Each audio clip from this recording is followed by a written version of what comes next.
Morning. कैसे हैं आप सब? उम्मीद करती हूँ कि ठीक ही होंगे। चलिए शुरुआत करते हैं जहाँ से हम लोग कल छोड़े थे, आधुनिक इतिहास का। वहीं से हम लोग कल आज शुरुआत करते हैं। उससे पहले थोड़ा कुछ हो जाए, माइंड फ्री रहता है, फ्रेश रहता है। चलिए शुरुआत करते हैं। कहते हैं जैसे मैं जगती थी तो बर्तन भी मांजना था, जैसे मैं जगती थी तो बर्तन भी मांजना था, जैसे दोपहर होता था हाथ मांसवा था, भूखी गाय द्वार पर खड़ी थी, घास काटने भी जाना था, जैसे शाम ढले हाथ में कलम भी खींचना था। लिखते लिखते रात गुजर जाती थी, पता नहीं चला कि सुबह कब हुई। चलिए इसी के पॉइंट के बाद हम लोग आते हैं, शुरुआत करते हैं जहाँ से हम लोग कल छोड़े थे। चलिए हौसला कभी किसी को नीचे नहीं रखना चाहिए। एनी टाइम हौसला को अपना बुलंद रखना चाहिए। दुनिया में कौन सीख करके आता है? सब तो जब फायदा लेता है तभी सीखता है ना। किसी को हौसला अपना नीचे कभी नहीं रखना चाहिए। क्या सही बात है ना? आप बताइए, आप सही बात है ना ये? चलिए हम लोग कल कहाँ तक जा करके हम लोग कल छोड़े थे? हाँ, यहाँ से जब औरंगजेब का मृत्यु हो गया था ना, यही से हम लोग कल छोड़े थे। चलिए हम लोग कहाँ से देखेंगे? बहादुर शाह प्रथम ही चल रहा था। बहादुर शाह प्रथम।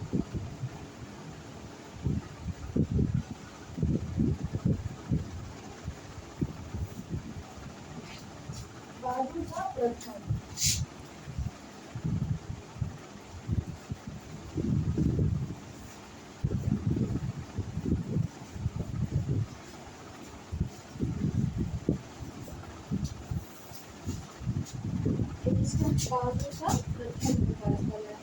बहादुर शाह प्रथम का इसका कार्यकाल है 1707 से 1712।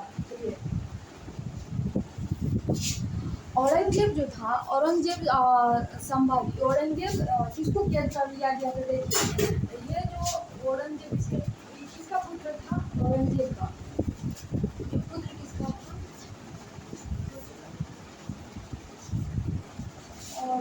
औरंगजेब का पुत्र था।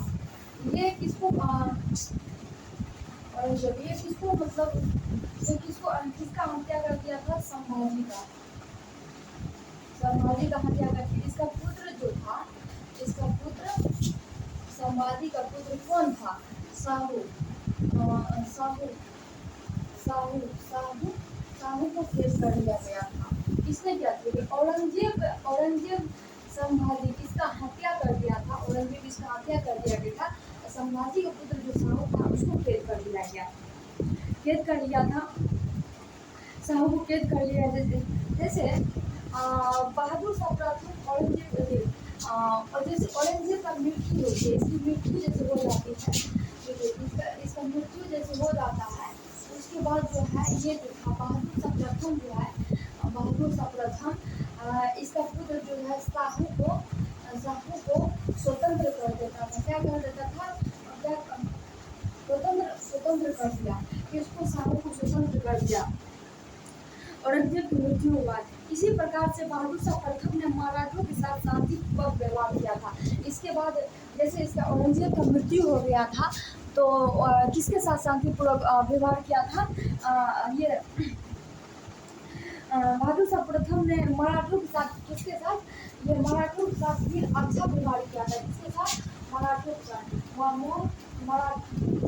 मराठों के साथ अच्छा शांतिपूर्वक व्यवहार किया था। कौन? बहादुर शाह प्रथम ने किया था। कौन किया था? बहादुर शाह प्रथम ने किया था, जिसका कार्यकाल है 1712 से उसके बाद ये बहादुर शाह प्रथम सिख के साथ भी शांतिपूर्वक संबंध स्थापित किया था। उन्होंने देखिए सिख का जो 10वें गुरु था, गुरु गोविंद सिंह, उसको 5000 का मनसब दिया था। कौन? ये नहीं दिया था। ये बहादुर शाह प्रथम कितना हजार का दिया था? ये ध्यान से 5000 का मनसब दिया था। कौन? तो बहादुर शाह प्रथम ने दिया था। 5000 का मनसब दिया था, बहादुर शाह प्रथम ने दिया था। इसी गुरु गोविंद सिंह किसको दिया था? सीखे का जो 10वें गुरु था वो गोविंद सिंह। सिख का 10वें गुरु सिखों का 10वें गुरु, सिखों का 10वें गुरु गुरु गोविंद सिंह। कौन है गुरु गोविंद सिंह। सिख का गुरु गोविंद सिंह को 5,000 का मनसब दिया था। किसने दिया था? यही बहादुर शाह प्रथम ने दिया था। और उसके बाद अंतिम सिख गुरु, ये देखिए, ये सिखों का 10वां गुरु एवं अंतिम गुरु भी था। कौन? ये बहादुर शाह, ये गुरु गोविंद सिंह। ये गुरु गोविंद सिंह था। उसके बाद ये खालसा पद की स्थापना करवाया था। ये गुरु गोविंद सिंह जो था ये खालसा पद का स्थापना करवाया था। खालसा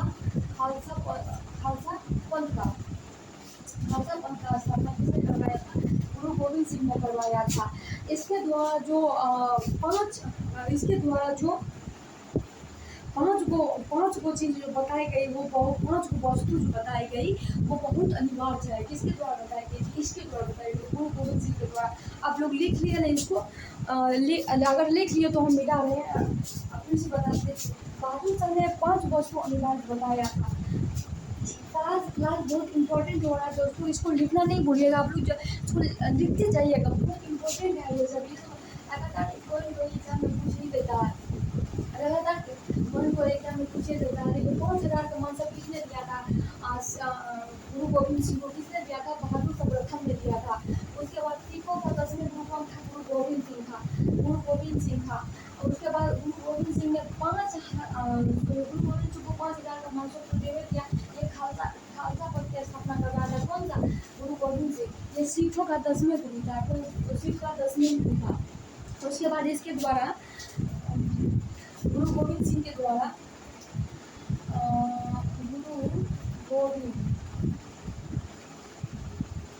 गुरु गोविंद सिंह के द्वारा 5 वस्तु अनिवार्य बताया गया था। 5 वस्तु गुरु गोविंद सिंह के द्वारा। कौन को? देखिए यहाँ लिखते हैं, केस, उसके बाद कौन है? कंधा, उसके बाद केस, कंधा, उसके बाद कृपाण, उसके बाद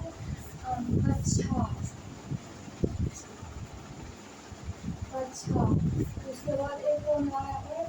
उसके बाद कड़ा,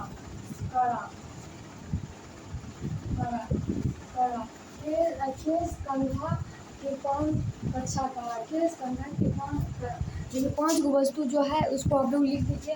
केस, कंधा, कृपाण, कच्छा, कड़ा। केस, कंधा, कृपाण, ये किसने दिया था? ये सिखों का 10वें गुरु था। ये गुरु गोविंद सिंह क्या था? सिखों का 10वें गुरु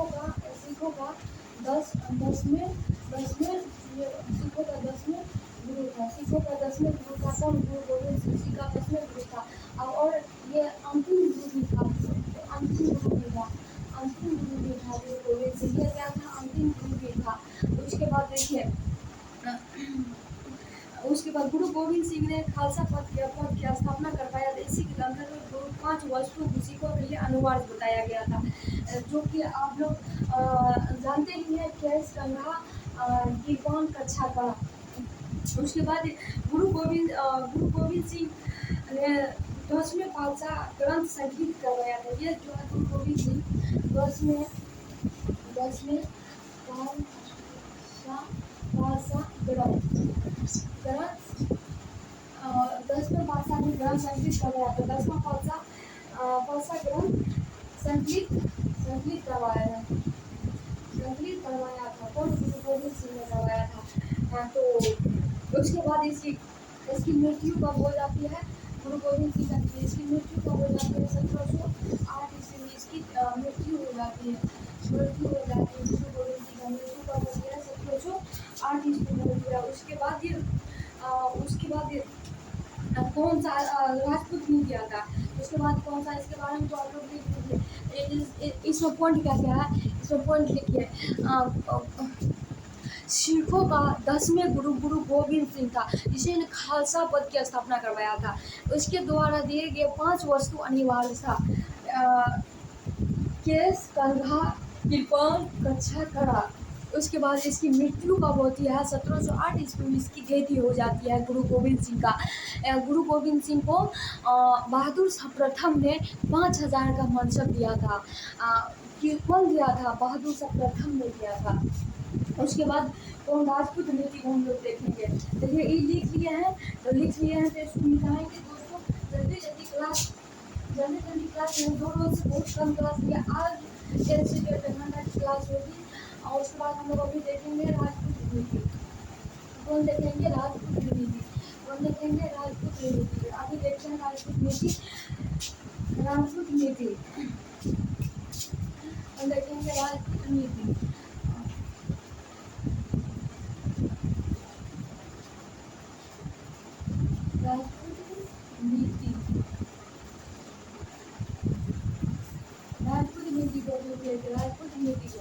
राजपूत नीति में क्या क्या? बहादुर शाह प्रथम ने राजपूत को आंतरिक मामलों में हस्तक्षेप करने से इनकार कर दिया गया था। हाल ही में 2 प्रथम शासक थे। कौन था? हाल ही में 2 किसको इनकार कर दिया गया? बहादुर शाह प्रथम ने राजपूतों को आंतरिक मारने में हस्तक्षेप करने से इनकार कर दिया गया था। किसने किया था? इनकार कर दिया था। कौन किया था? बहादुर शाह प्रथम ने किया था। उसके बाद इसी काल में 2 प्रमुख राजा था। इसी काल में कौन प्रमुख? बहादुर शाह प्रथम। बहादुर शाह प्रथम के काल में 2 प्रमुख राजा कौन था? इसको हम लोग अजमेर के राजा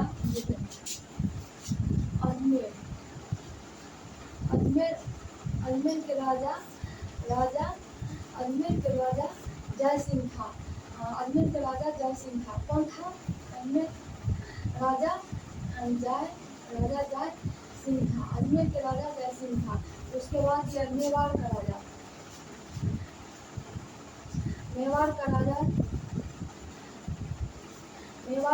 कौन था? मेवाड़ का राजा अजीत सिंह था। कौन था? अजीत सिंह था। मेवाड़ का राजा कौन था? अजीत सिंह था। देखिए बहादुर शाह प्रथम के काल में अजमेर का राजा कौन था? जय सिंह। और मेवाड़ का राजा कौन था? अजीत सिंह। बहादुर शाह प्रथम ने औरंगजेब धार्मिक नीति को परिवर्तित किया था। बहादुर शाह प्रथम ने औरंगजेब को धार्मिक नीति को परिवर्तित किया था। उन्हें जाजिया आवंटित कर को समाप्त किया था। देखिए बहादुर शाह प्रथम ने लिखते हैं बहादुर शाह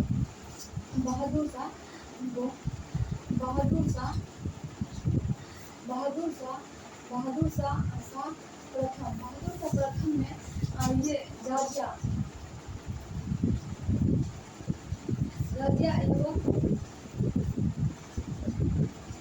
तीर्थ जाजिया आवंटित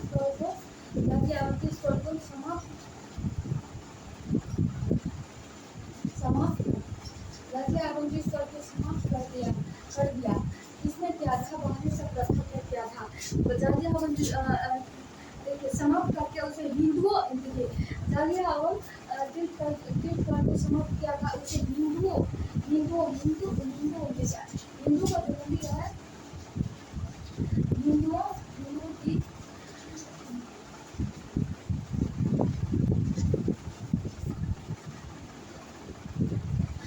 मंदिर तोड़ने पर प्रतिबंध लगा दिया गया। तो क्या लगा? प्रतिबंध लगाया गया। हिंदू मंदिर तोड़ने पर प्रतिबंध लगा दिया था। कौन? तो बहादुर शाह प्रथम। बहादुर शाह प्रथम ऐसा बोला था कि जब उसका शासन काल था बहादुर का 1707 से 1712 तक वो जाजिया आवंटित यात्रा कर को तो समाप्त किया। उसके बाद फिर हिंदू जो मंदिर जो तोड़ा जाता था उस पर भी प्रतिबंध लग पाया था। कौन? ये बहादुर शाह प्रथम ने। इतिहासकार सर सिडनी ओवन कहते हैं कि बहादुर शाह अंतिम मुगल सम्राट इसके बारे में कुछ अच्छे शब्द भी कहे जाते हैं। जैसे इतिहासकार कौन कहते हैं? सिडनी ओवन कहते हैं। इतिहासकार सिडनी ओवन क्या कहते हैं? बहादुर शाह प्रथम अंतिम मुगल सम्राट है जिसके बारे में कुछ अच्छे शब्द भी कहे जाते हैं। इतिहासकार खाकी खान इन्हें शाह ए बेखबर कहा था। किसने कहा था? इसको मिटाते हैं। ये लिख लिए ना आप लोग, इसको हम मिटाते हैं।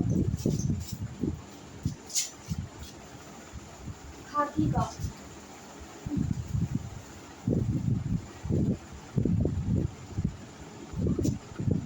पानी डाल दिए ना। इतिहास का खाकी का कौन? इतिहास का खाकी का खाकी का कौन? इतिहास का खाकी का खाकी का। देखिए इतिहास का इतिहास इतिहास का खाकी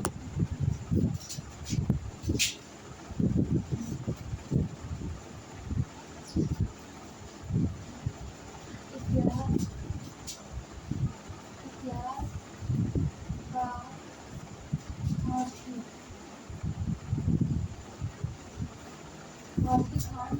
इतिहास का खाकी खान क्या है, इसके बारे में बताकर खाकी खान। इतिहास का खाकी खान ने इसे क्या कहा था?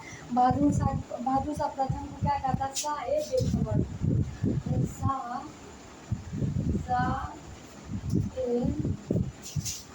बे शाह ए बेखबर।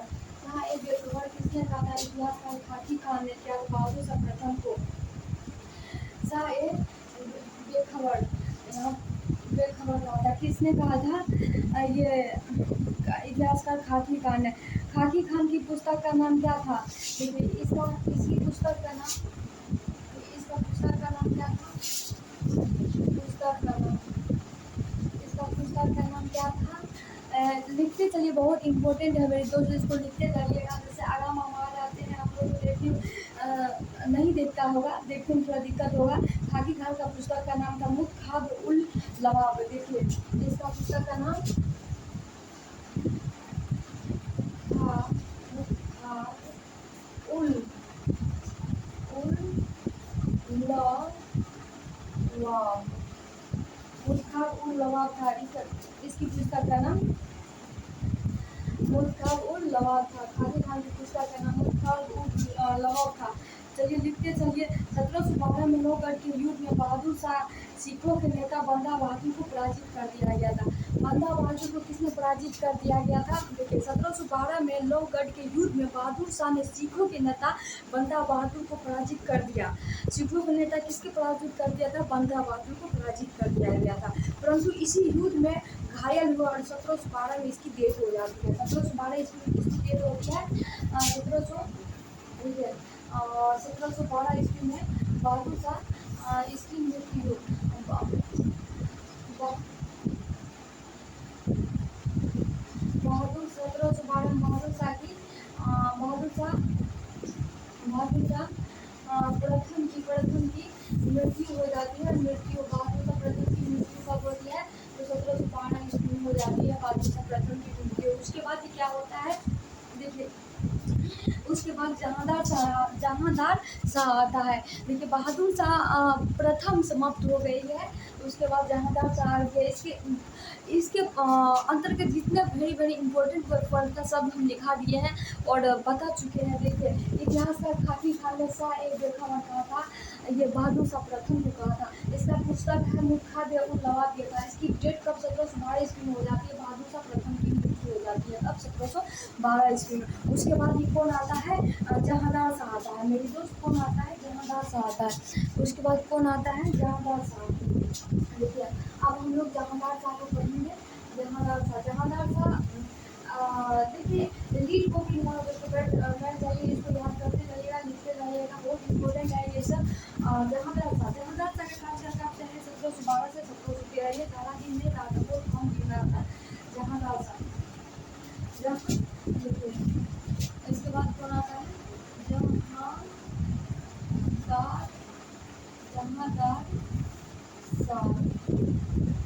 जहांदार शाह 1712 से 13। इसकी कार्यकाल 1712 से 1713। जहांदार शाह की कार्यकाल है 1712 से 1713। इसके कार्यकाल में क्या क्या हुआ था वो हम लोग देखते हैं। देखिए जहांदार शाह 1712 से 1713। जहांदार शाह प्रथम की देखिए जहांदार शाह का कार्यकाल 1712 से 1713। उसके बाद देखिए बहादुर शाह प्रथम की मृत्यु के बाद उसके चार जो पुत्र था, उसके बीच उत्तराधिकारी का युद्ध चालू हो गया था। कौन कौन सा पुत्र था उसका? देखिए, बहादुर शाह प्रथम का पुत्र कौन कौन था? एक हुआ ये जहांदार था, उसके बाद इसका पुत्र हम लोग देखते हैं, इसका चार को पुत्र कौन था? एक तो जहांदार था, हो ही गया। उसके बाद कौन है? अजीम अजीम अजीम अजीम अजीम अजीम उल शान। उसके बाद अजीम उल शान के बाद कौन था? जहां शान। तीन लोग हो गया। जहां शान के बाद एक जहांदार, एगो कौन था? रफी रफी अ, रफी रफी उल शान कौन था? जैसे चार गो पुत्र था जहांदार की, चार गो पुत्र सॉरी, बहादुर शाह प्रथम की चार गो पुत्र कौन कौन था? वो जहांदार था, जिसका काल का 1712 उसके बाद ये आजिम उल शान। उसके बाद ये फिर जहान के शान आया था, ये रफी उल शान आया था। कौन सा? रफी उल शान आया था। उसके बाद चार को उसका पुत्र था। जब बहादुर शाह प्रथम की मृत्यु हो जाती है, चारों पुत्र के बीच उत्तराधिकारी का युद्ध छिड़ जाता था। यह युद्ध में जहांदार शाह ने अपने भाइयों को पराजित कर सिंहासन पर बैठा, और सिंहासन प्राप्त करने में जहांदार शाह को ईरानी अमीर जुल्फिकार खान की सहायता प्रदान किया था। देखिए, ये जहांदार शाह ये तीनों को पराजित कर दिया गया था, ये गद्दी प्राप्त कर दिया गया था। कौन? जहांदार शाह। गद्दी प्राप्त करने में किसकी सहायता थी? ईरानी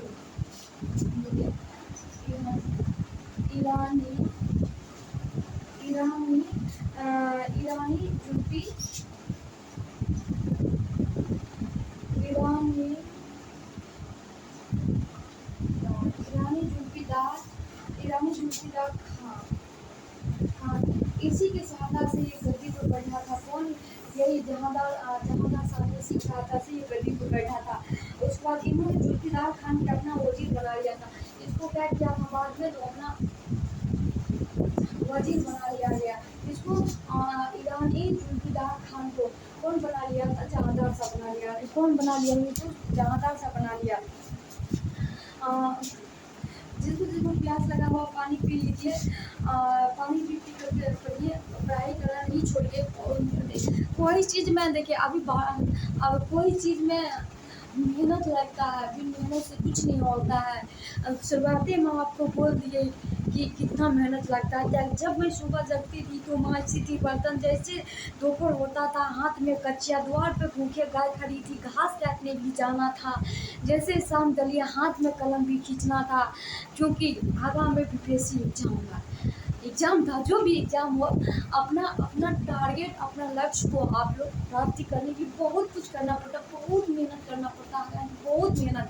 देखिए, अपना लोग तो यहाँ बैठ करके एसी पंखा लगा हुआ, हर चीज़ मेहनत तो उसको है, किसान को मेहनत है।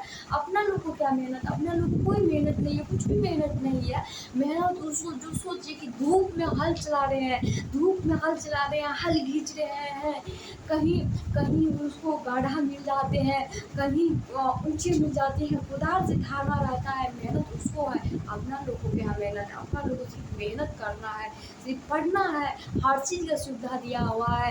याद कीजिए उस बाप को जो अपना भूखे रह करके आपको पढ़ा रहे हैं, लिखा रहे हैं, उसको कैसे भूल जाते हैं आप लोग? उसको नहीं भूलना चाहिए। चलिए अपना पॉइंट को आते हैं, जो करते हैं करने दीजिए। अब मेरा पॉइंट आप लोग समझिए। और जुल्फिकार खान ने अपनी जागीरों में अंधाधुंध बंटवारे पर रोक लगा दिया गया। ये जुल्फिकार जो खान था, इसके जागीरों में अंधाधुंध बंटवारे होते उस पर रोक लगा दिए। जहांदार शाह एक अयोग्य शासक था। ये क्या था? एक अयोग्य शासक था। जहांदार शाह क्या था? ये अयोग्य शासक था। अयोग्य शासक था। कौन था? जहांदार शाह अयोग्य शासक था। क्या था? अयोग्य शासक था। दानादार सा अयोग्य शासक था। इसे दानादार सा अयोग्य शासक था, इसे लंपट मूर्ख किसको बोलते थे? हाँ, वेरी इंपॉर्टेंट क्वेश्चन मेरे दोस्त। लंपट मूर्ख किसको कहा जाता था? दानादार सा को क्या कहा जाता था? लंपट मूर्ख किसको कहा जाता है? लंपट मूर्ख लंपट मूर्ख किसको कहा जाता है? जहादार साहब को क्या कहा जाता है? लंपट मूर्ख के नाम से जहादार साहब को जाना जाता है। और उसके बाद जहादार शाह के काल में भी प्रसिद्ध ये राजपूत शासक था। देखिए, लंपट जहादार शाह के लंपट मूर्ख के भी नाम से जाना जाता है। इसके बारे में आप याद कीजिए, याद करवा रहे हैं, दिखा रहे हैं, लिखिए दोस्तों। जहादार शाह इसका कार्यकाल 1712 से 1713, ये अयोग्य शासक था। इस लंपट मूर्ख के नाम से जाना जाता था। ये लगा करके जहानार शाह लगा करके 4 भाई अजीम उल शान, जहां शान या रफीक उल शान, तीनों को पराजित करके ये गद्दी को बैठा था। किसके सहायता से? ईरानी जुल्फिकार खान की सहायता से, जिसको बाद में वजीर इसको नियुक्त कर लिया था। ईरानी जुल्फिकार को कौन नियुक्त कर लिया गया था? जहानार शाह ने नियुक्त कर लिया गया था। इसी का काल में जो राजपूत शासक था उसको हम लोग देखते हैं कौन कौन सा राजपूत शासक था। कितना टाइम हो गया है? टाइम तो बहुत हो गया है। और इसके काल में जो शासक है उसको हम कल देख लेते हैं। आज यहीं तक रहने दीजिए। जय हिंद, जय भारत। आप लोग पढ़ना नहीं छोड़िएगा, पढ़ते रहिएगा, पढ़ते रहिएगा, पढ़ते रहिएगा। क्या पता कब क्या हो जाए, क्या पता कब क्या हो जाए, लेकिन रुकना नहीं चाहिए। न जाने ये नसीब कहाँ तक मेरे ले जाएगी। मेहनत करना चाहिए।